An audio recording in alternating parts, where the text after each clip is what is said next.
കർത്താവിൻ്റെ പരിശുദ്ധമായ നാമം വാഴ്ത്തപ്പെടുമാറാകട്ടെ.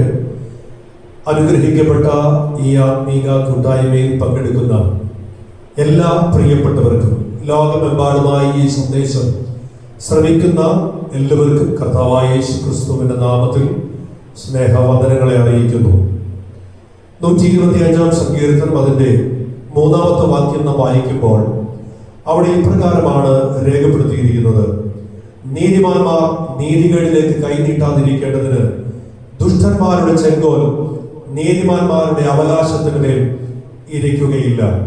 വളരെ ആഴമേറിയ ദൈവിക ആലോചനകൾ, ദൈവിക ദൂതുകൾ ആലേഖനം ചെയ്തിരിക്കുന്ന മനോഹരമായ ഒരു വേദഭാഗമാണ് നാം ഇവിടെ വായിച്ചത്. ആരോഹണ ഗീതം എന്ന തലക്കെട്ടിലാണ് 125-ാം സങ്കീർത്തനം നാം കാണുന്നത്.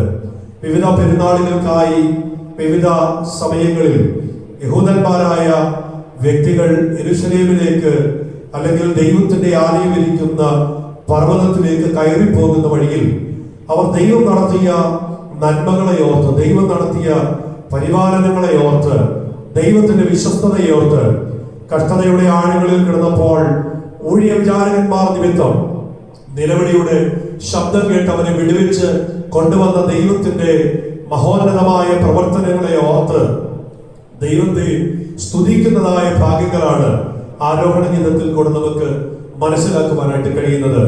120-ാം സങ്കീർത്തനം ഭക്തൻ തന്റെ കണ്ണുനീരിനെ, വേദനയെ, കടന്നുപോയതായ ജീവിത സാഹചര്യങ്ങളെ ഓർത്ത് പറയുമ്പോൾ 121-ാം സങ്കീർത്തനം നമ്മെ മനസ്സിലാക്കുന്നത് സഹായം വരുന്ന പർവ്വതങ്ങളിലേക്ക്, ചുറ്റുമുള്ള ഉയർച്ചകളിലേക്ക് കണ്ണുകൾ ഓടിക്കുന്നതായ ഭക്തനെയാണ്.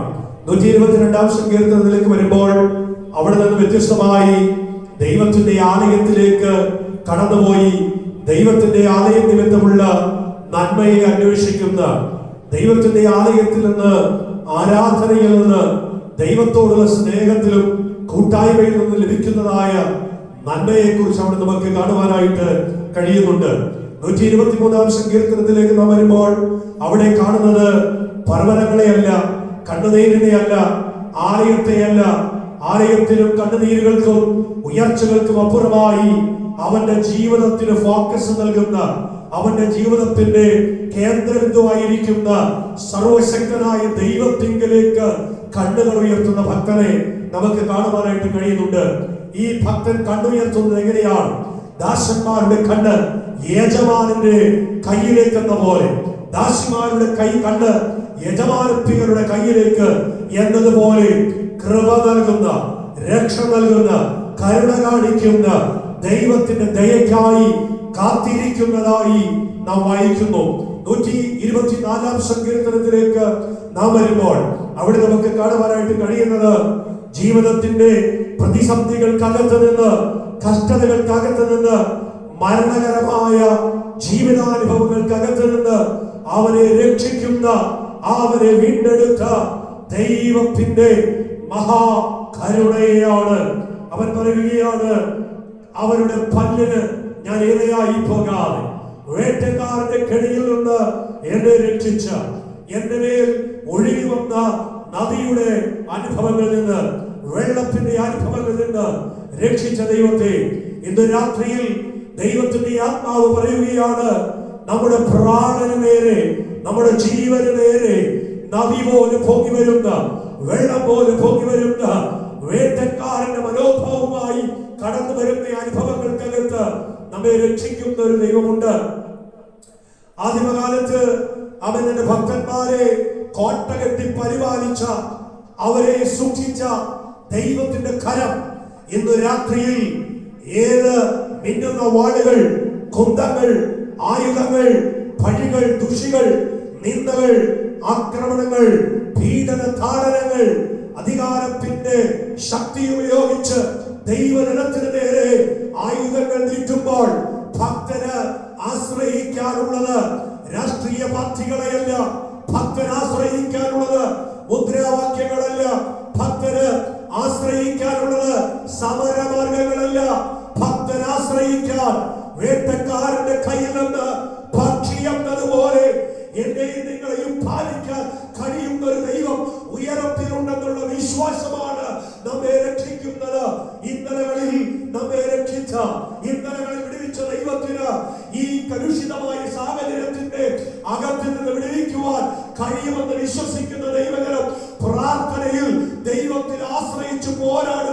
തയ്യാറാകണം. ഭക്തൻ പറയുകയാണ്, എന്റെ സഹായം ആകാശത്തെയും ഭൂമിയെയും ഉണ്ടാക്കിയ യഹോവയുടെ നാമത്തിൽ ഇരിക്കുന്നു.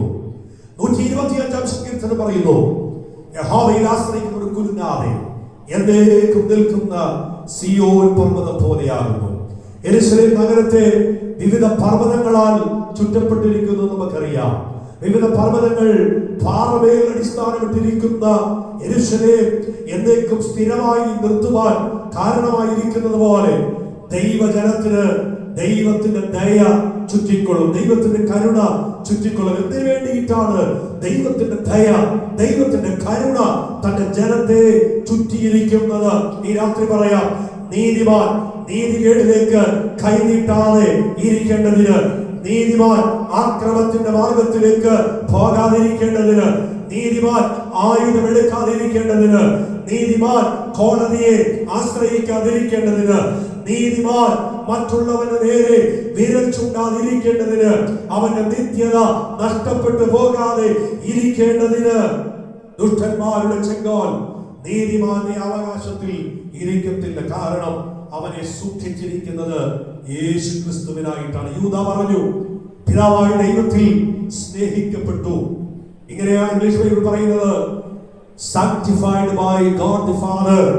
നിങ്ങൾ ദൈവത്താൽ വിശുദ്ധീകരിക്കപ്പെട്ടു. എങ്ങനെയാണ് ദൈവം നമ്മെ സ്നേഹിച്ചത്?